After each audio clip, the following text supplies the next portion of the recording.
आपणासमोर खड्गविसार सुद्धा विद्वसो यातील गाथा क्रमांक 121 सादर करीत आहे.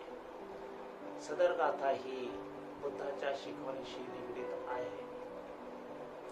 ज्याने स्वतः बोधी प्राप्त केली आहे आणि जो संबुद्ध झाला आहे असा तो एकमेव पच्चेक संबुद्ध असतो. 4 आर्य सत्याची बोधी ज्याला प्राप्त झाली आहे आणि आर्य अष्टांगिक मार्ग हाच एकमेव निब्बाणाकडे नेणारा मार्ग आहे हे जो जाणतो तोच पच्चेक संबुद्ध असतो. ज्याला पुत्राची अथवा घर संसाराची इच्छा नाही, ज्याला जोडीदार अथवा मित्राची आवश्यकता भासत नाही, आसक्ती, राग, लोभ, द्वेष, मोह याच्या जाळ्यात जो अडकत नाही, तृष्णा अथवा वासना यापासून अलिप्त असतो, असा तो एकटा एकमेव एक शिंगी गेंड्याप्रमाणे फिरत असतो, तोच पच्चेक संबुद्ध असतो. याचे सविस्तर विवेचन आपण पुढील गाथेमध्ये पाहू. सब्बेषु भूतेषु निधाय दंडं अविहेटं अय्यतरंपि तेषं न पुत्तमिच्छेय कुतो सहायं एको चरे खग्गविसाण कप्पो. सब्बेषु भूतेषु म्हणजे संपूर्ण पृथ्वी तलावरील जिवंत प्राणी मात्रावरील हिंसा वर्ज करून शिक्षेसाठी वापरण्यात येणारी साधने, शस्त्रे, लाठी वा काठी बाजूला ठेवतो. कोणालाही इजा अथवा हानी पोहोचू देत नाही. त्याला पुत्राची, जोडीदाराची, साथीदाराची अथवा मित्राची इच्छा नाही, असा तो एकटाच तलवारीसारखे पाते असलेल्या एक शिंगी गेंड्याप्रमाणे फिरत असतो. सब्बेषु भूतेषु निधाय दंडती. सब्बेषुती सब्बेन, सब्बं, सब्बथा, सब्बं, अशेषं, निशेषं पर्यादीयन वचनमेतंग. सब्बेषु भूतेषु निधाय दंडंती. सब्बेषु ती म्हणजे समस्त, सर्व मिळून, सर्वातर्फे, सर्व मार्गाने, पूर्णतः, काहीही शेष न ठेवता, पूर्णतः संपलेला समस्त. सब्बेषु ती. भूतेषु ती म्हणजे अस्तित्वात असलेले पृथ्वी तलावरील प्राणी मात्र त्यांना म्हणतात, जे अस्थिर, चंचल, घाबरलेले आणि जे स्थिर, अचल, निश्चल आहेत. तसा ती म्हणजे जे चंचल, अस्थिर, भयभीत, भयतृष्णेतून बाहेर न पडलेले, जे भीतीदायक, भयंकर परिस्थितीतून बाहेर पडू शकले नाहीत. कोणत्या कारणाने ते अस्थिर, चंचल, घाबरलेले आहेत असं म्हटले जाते? ते घाबरलेले आहेत, दहशतीखाली आहेत, खूप भयभीत झालेले आहेत हे त्यांच्या बोलण्यातून जाणवते. दहशत, भीती व संतापामुळे ते थरथरतात. ह्या कारणामुळे ते घाबरलेले आहेत. अशांत, अस्थिर आहेत असे म्हटले जाते. थावरा ती त्यांना म्हणतात, ज्यांनी भीती व तृष्णेला पूर्णपणे काढून टाकले आहे आणि ज्यांनी आपल्यातील भीतीला पूर्ण नष्ट करून टाकले आहेत, असे ते स्थिर. कोणत्या कारणाने त्यांना स्थिर, सक्षम, अचल, निश्चल असे म्हटले जाते? ते घाबरत नाहीत, ते दहशतीला जुमानत नाहीत, कोणत्याही भयंकर परिस्थितीतून ते भीत नाहीत, ज्यांना कोणाचेही भय नाही, जे संतापामुळे अथवा भीतीने थरथरत नाहीत आणि तसे दर्शवित नाहीत. ह्या कारणामुळे त्यांना स्थिर, अचल, सक्षम, सबळ, निश्चल असे म्हटले जाते. दंडंती. 3 प्रकारचे दंड आहेत.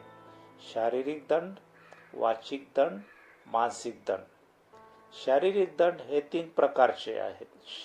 3 प्रकारच्या शारीरिक गैरवर्तनामुळे होते, जसे की आदिन्य दाना, जे दिले गेले नाही ते घेणे, कामेसुमिच्चारा, कामवासना, पाणा ते पाता, प्राणी हिंसा.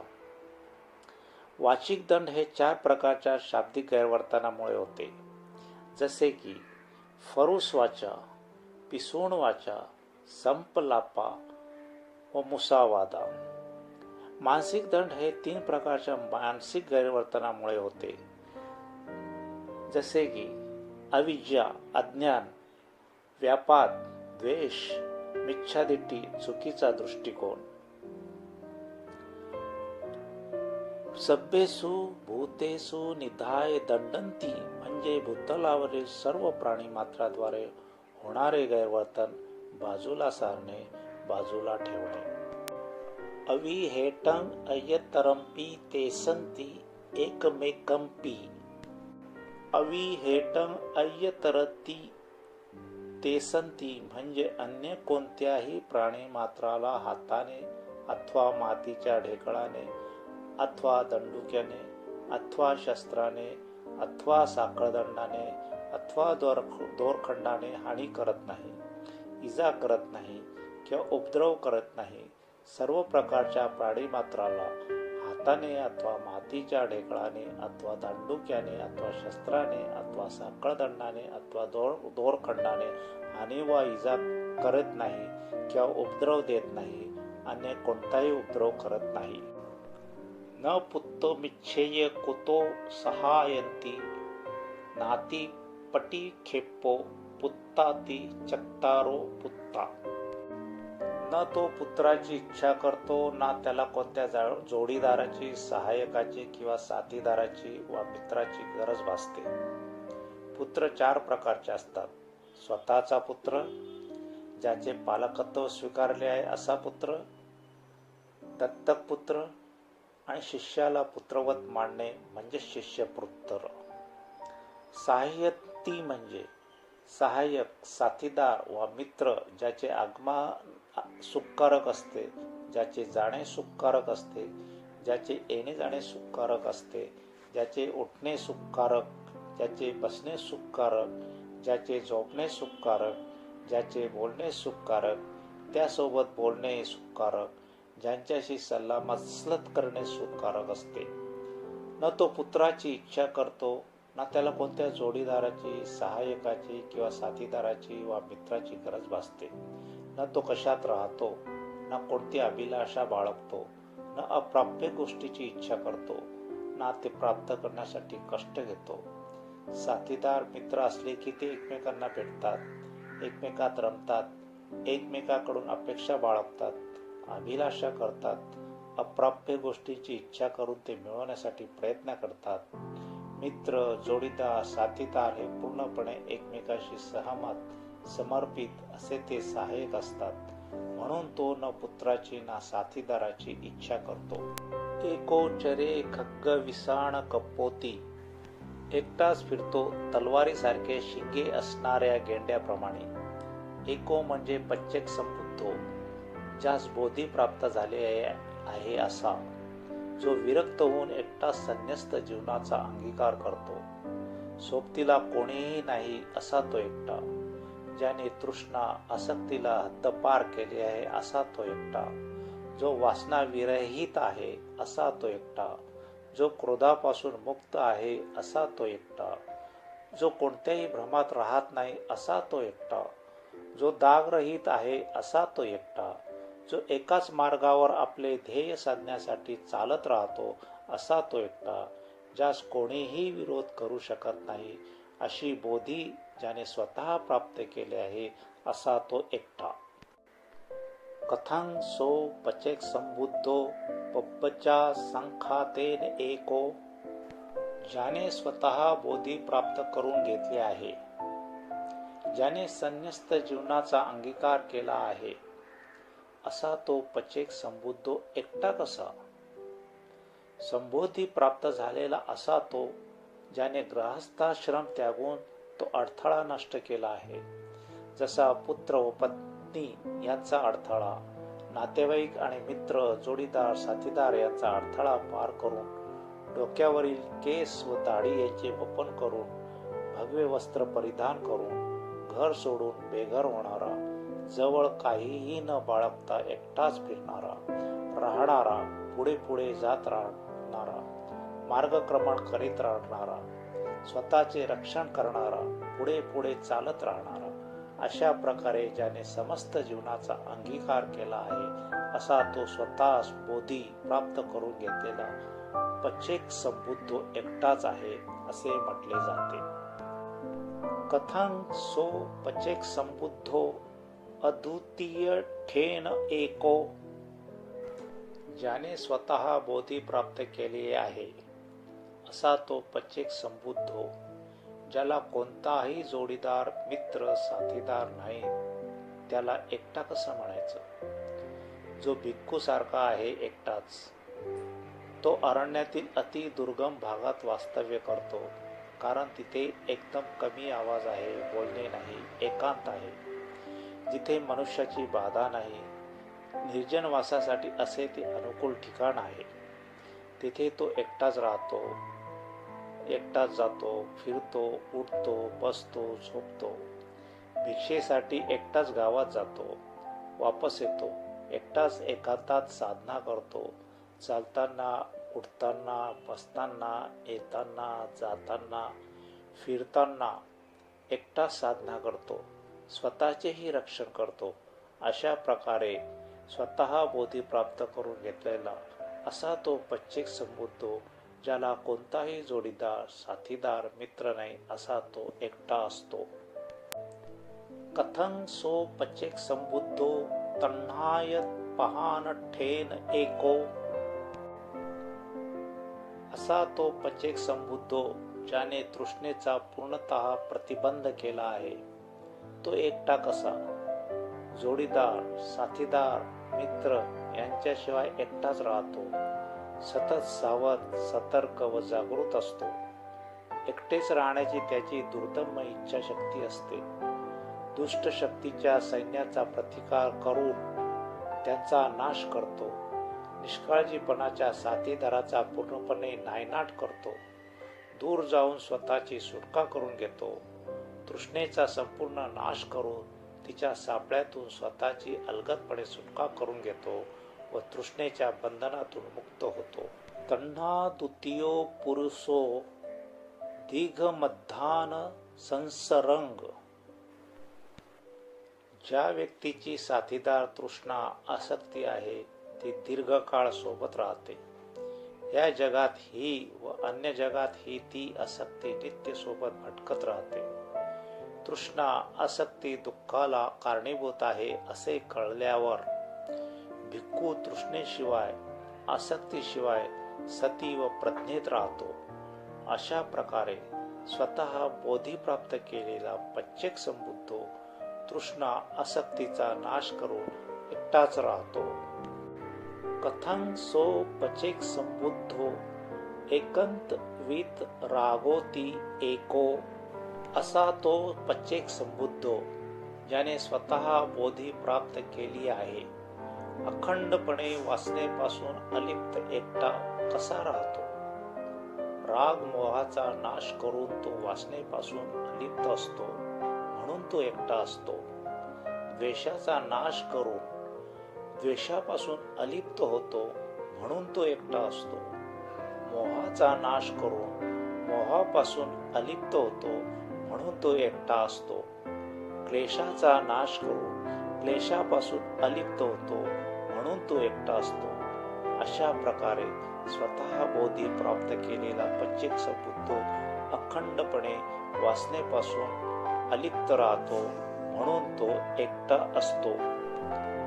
कथं सो पचेक संबुद्धो एकायन मग्दं गतोती एको. जो स्वतः बोधी प्राप्त करतो असा तो पचेक संबुद्धो एकाच मार्गावर चालताना आपले ध्येय एकटाच कसा गाठतो? एकच मार्ग म्हणजे 4 सतीपट्ठान, 4 फाउंडेशन ऑफ माइंडफुलनेस, 4 सम्मपदान, 4 राइट एफर्ट्स, 4 इद्धिपात, 4 रोड्स ऑफ टू पॉवर, पंचेंद्रिय, 5 इंद्रिय, 5 स्पिरिच्युअल फॅकल्टीज, पंचबल, 5 स्पिरिच्युअल पॉवर्स, सप्तभोजंग, 7 फॅक्टर्स ऑफ एनलाइटनमेंट, आर्य अष्टांगिक मार्ग, नोबल 8 फोल्ड पाथ्स. हाच मार्ग आहे जो अंतिम ध्येयाकडे म्हणजेच निब्बाणाकडे घेऊन जातो. हाच मार्ग मेत्ता, करुणा व मुदिताची अनुभूती देऊन जन्माचा शेवट दाखवतो. जो या मार्गावर आहे तो इतरांप्रमाणे संसाररूपी दुःखाच्या महापुराला पार करून त्यावर मात करतो. अशा प्रकारे स्वतः बोधी प्राप्त केलेला पच्चेक संबुद्धो असा एकटाच आहे ज्याने अशा मार्गावर प्रवेश केला आहे, जो मार्ग त्याला त्याच्या अंतिम ध्येयाकडे, निब्बानाकडे घेऊन जातो. कथं सो पचेक संबुद्धो एको अनुत्तरं पचेक संबोधिं अभिसंबुद्धोति एको अविद्या निरोधा संखार निरोधाति बुद्धिं इदं दुःखंति बुद्धिं अयं दुःख समुदयोति बुद्धि अथवा यं बुद्धितब्बं अनुबुद्धितब्बं पटिबुद्धितब्बं संबुद्धितब्बं अधिगंतब्बं फसितब्बं सच्चिकातब्बं. जो संबुद्ध आहे, जो स्वतः प्रज्ञावंत आहे असा तो पच्चेक संबुद्धो, जो अतुलनीय आहे तो एकटा कसा?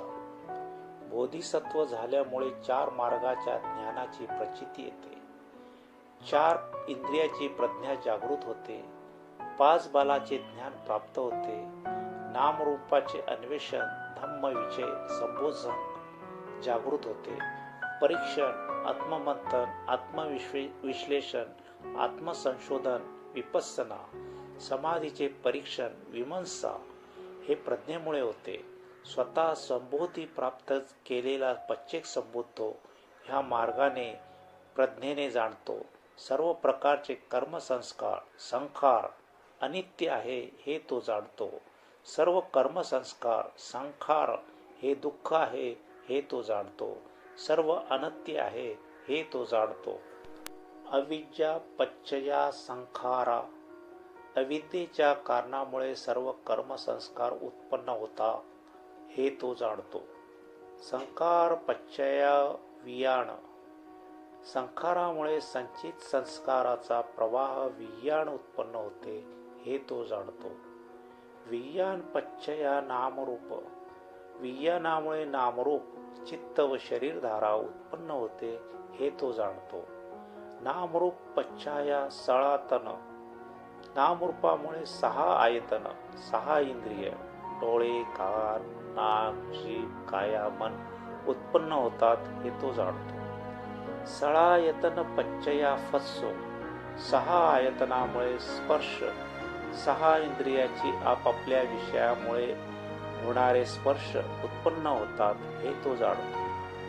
फस्स पच्चया वेदना, स्पर्शाच्या कारणाने संवेदना, विषयाच्या स्पर्शाने कायेत होणारी सुखद वा दुःखद संवेदना उत्पन्न होतात हे तो जाणतो. वेदना पच्चया तण्णा, संवेदनेमुळे तृष्णा, प्रिय संवेदनाबद्दल आसक्ती व अप्रिय संवेदनाबद्दल द्वेष उत्पन्न होतात हे तो जाणतो. तण्णा पच्चया उपादान, तृष्णेमुळे आसक्तीचा अतिरेक उपादान उत्पन्न होतात हे तो जाणतो. उपादान पच्चया भव, उपादानामुळे आसक्तीच्या अतिरेकामुळे भवसंस्कार तयार उत्पन्न होतात हे तो जाणतो. भव पच्चया जाती, भवसंस्कारामुळे जन्म पुनर्जन्म हे चक्र सुरू होते हे तो जाणतो.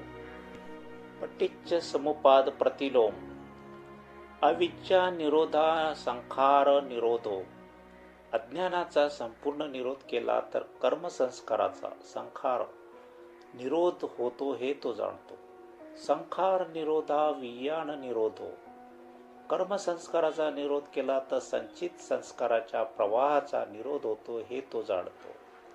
वियाण निरोधा नामरूप निरोधो, संचित संस्काराच्या निरोधामुळे नामरूप यांचा निरोध होतो हे तो जाणतो.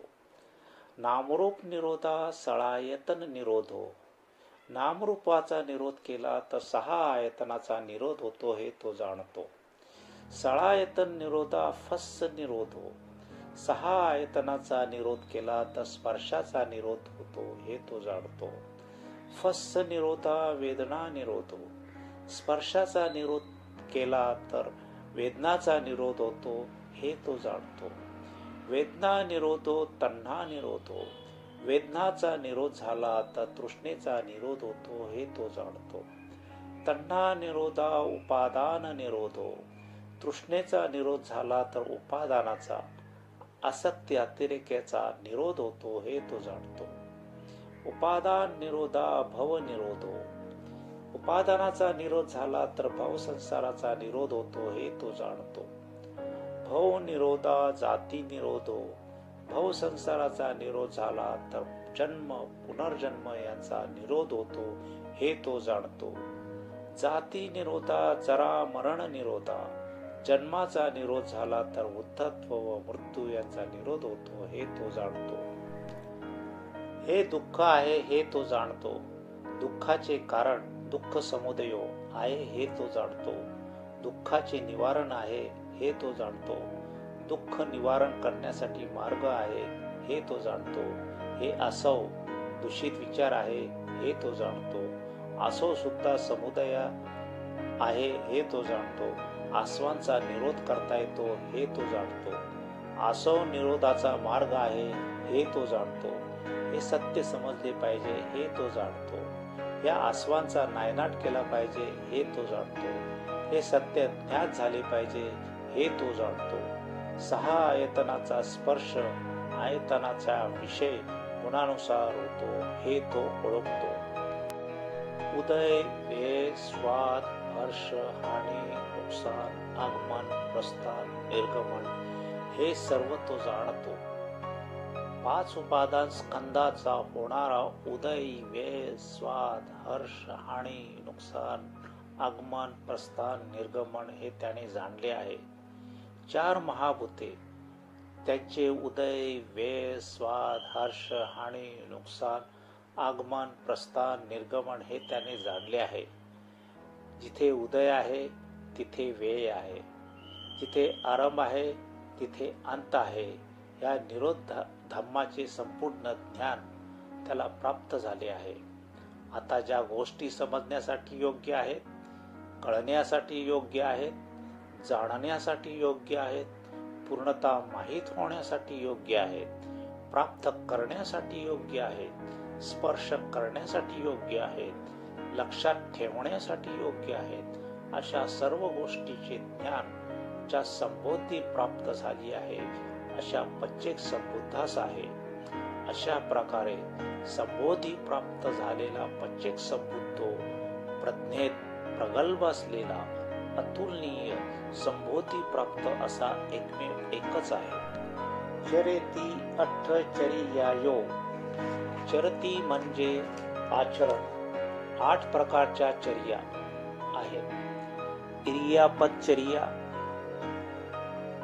आयतनचर्या, सतीचर्या, समाधीचर्या, याणचर्या, मग्गचर्या, पत्तीचर्या, लोकत्तचर्या. इरियापतचर्या 4 प्रकारच्या इरियापतचर्या आहेत. 4 पोश्चर्स: चालणे, उभे राहणे, उठणे, बसणे. आयतनचर्या 6 अंतर्गत व 6 बहिर्गत आयतन आहेत. 6 स्पेअर्स ऑफ परसेप्शन. एक चक्षु, रूप, शोध, सद्द, घाण, गंध, जिव्हा, रस.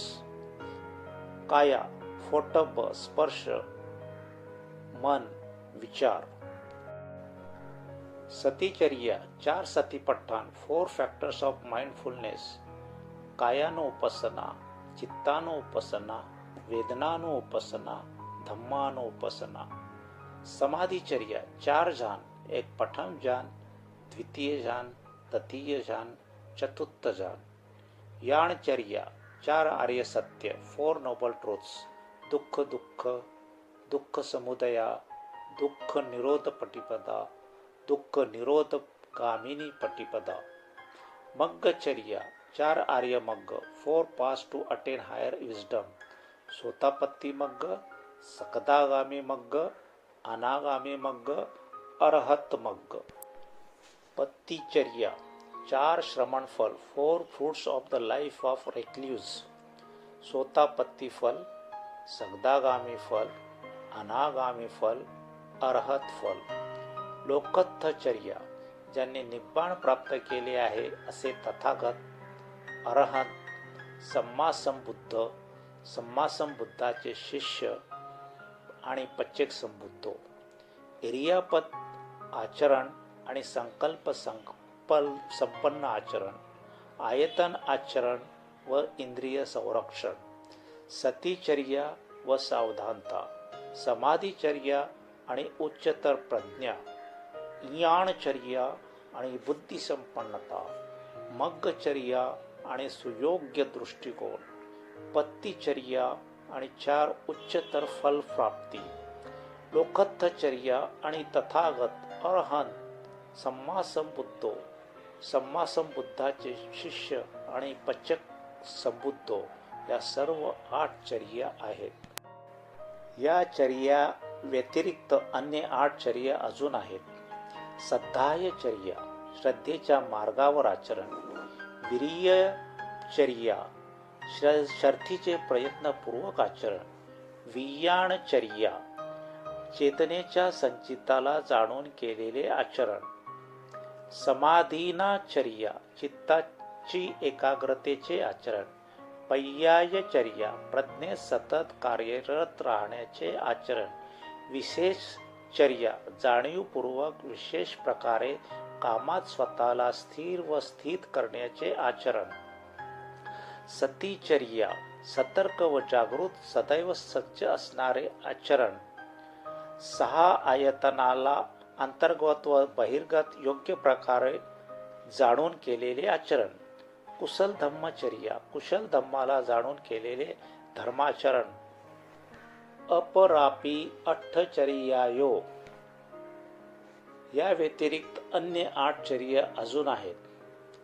दर्शनचर्या आणि सम्यक दृष्टी, अभिरोपणचर्या, एकाग्रमन, ॲप्लिकेशन ऑफ माइंड आणि सम्यक संकल्प, परिग्रहचर्या, अक्वायरमेंट ऑफ फूड आणि सम्यक वाचा, समुत्थानचर्या आणि सम्यक कर्म, rise up and right action, ओदानचर्या, कंडक्ट ऑफ प्युरिफिकेशन अँड सम्यक आजीवन, राईटली लिव्हलीहूड, पग्गहचर्या आणि सम्यक व्यायाम, एक्झर्शन अँड राईट एफर्ट्स, उपाठानचर्या आणि सम्यक सती, presence of mind and mindfulness, अविक्षेपचर्या आणि सम्यक समाधी, balance of mind and right concentration.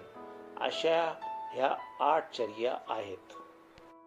खग्ग विषाण कप्पोती यथा खग्गस्य नाम विषाणं एकं होती अद्वितीयं. तलवारीसारखे शिंग असणाऱ्या गेंडा. जसा एक शिंगी गेंडा एकटाच फिरतो त्याचप्रमाणे संबोधी प्राप्त झालेला एकमेव असा अद्वितीय पच्चेक संबुद्धो एकटाच फिरतो. ज्याप्रमाणे जे एकदम खारट आहे त्यास खारट आहे असे म्हटले जाते, जे अति गोड आहे त्यास गोड आहे असे म्हटले जाते, जे खूप गरम आहे त्यास आग आहे असे म्हटले जाते, जे अति थंड आहे त्यास बर्फाप्रमाणे थंड आहे असे म्हटले जाते. नदीला आलेल्या महापुराला जसे समुद्रासारखे म्हटले जाते. प्रभावशाली बुद्धिमत्ता असणारा विद्वान, तेजस्वी, हुशार अशा श्रावकाला शिक्षक, गुरु म्हटले जाते. त्याप्रमाणे संबोधी प्राप्त झालेला असा एकमेव पच्चेक संबुद्ध अद्वितीय असतो. एकटाच कोणत्याही साथीदाराशिवाय बंधनमुक्त फिरतो, राहतो, चालत राहतो, स्वतःचे पालनपोषण व स्वतःचे रक्षण करत करत पुढे पुढे जात राहतो. जगात कुशलतेने मार्गक्रमणा करीत असतो.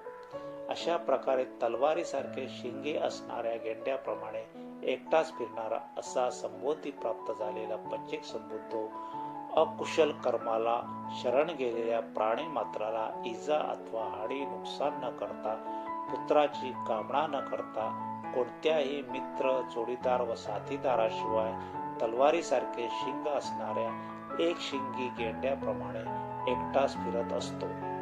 संपूर्ण भूतलावरील कोणत्याही प्राणी मात्राला इजा अथवा हानी नुकसान करत नाही. शस्त्र लाठी काठी बाजूला ठेवून देतो. कोणत्याही प्रकारची हिंसा करीत नाही. पुत्राची कामना करीत नाही अथवा मित्राची जोडीदाराची साथीदाराची इच्छा करीत नाही. तलवारीसारखे शिंगे असणाऱ्या एकशिंगी गेंड्याप्रमाणे एकटाच फिरत असतो. तर थोडक्यात सदर गाथेचा सारांश असा आहे. 4 आर्य सत्य आहेत. दुःख दुःख, दुःख समुदाय, दुःख निरोध पटिकामी. या 4 आर्य सत्य पंचक संबुद्ध जाणत असतो. आणि या दुःखाचा कार्यकारण भाव म्हणजे पटिकचे समूहवाद हे तो जाणतो. या कारणाचा निरोध कसा करायचा हेही तो जाणतो. 3 आसव आहेत. कामासव, भावासव आणि अविद्यासव. ह्या तिघांचा त्याने विरोध केलेला आहे. रूप जे 4 महाभूतापासून बनलेले आहे. कोणते आहेत ते 4 महाभूत? पृथ्वी धातू, तेजो धातू, आपो धातू आणि वायू धातू. याचा क्षणोक्षणी होणारा उदय व्यय हे जाणतो. ज्याचा उदय होणार आहे त्याचा व्यय होणार आहे. जे आराम होणार आहे त्याचा अंत होणार आहे हे तो जाणतो. जीवनाचे 3 लक्षण आहेत. अनिच्छ, दुःख, अनंत.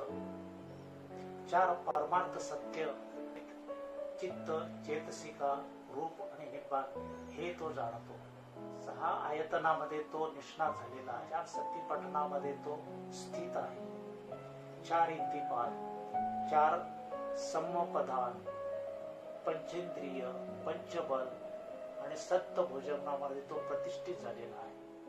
आणि ज्या आर्य अष्टांगिक मार्गावर चालताना तो निब्बाणाच्या ध्येयाने एकशिंगी गेंड्याप्रमाणे एकटाच एकतुलनीय असा संबुद्धी प्राप्त झालेला पंचक संबुद्ध फिरत राहतो. जो वासनेपासून आणि तृष्णेपासून अलिप्त असतो म्हणून तो पंचक संबुद्ध असतो. धन्यवाद.